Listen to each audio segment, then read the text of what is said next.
disclaimer lang pala, di tayo professional na mekaniko. Si Ranico pwede pa, pero si Ranico nagmamarunong lang. Hindi kami magaling at di rin namin alam. Nagmamarunong lang. Yun. Disclaimer. Huwag niyo po kaming gagayahin. Oo. Check natin yung voltage. Lakas ng loob lang pong puhunan. Yun.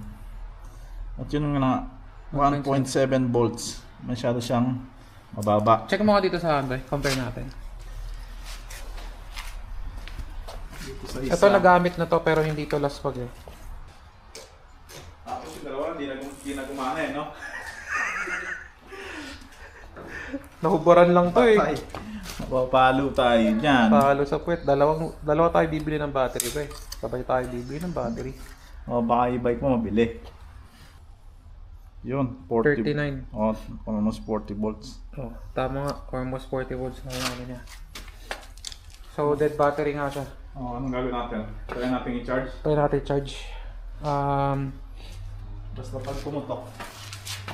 Pero nakakonekta naman lahat, no? O, nakakonekta. Nakakonekta na siya. Ayun natin ulit yung battery. So, dapat may indicator ako dito. Tapos, I think ito yung sa charger. Yun. So, try natin i-charge eh, no?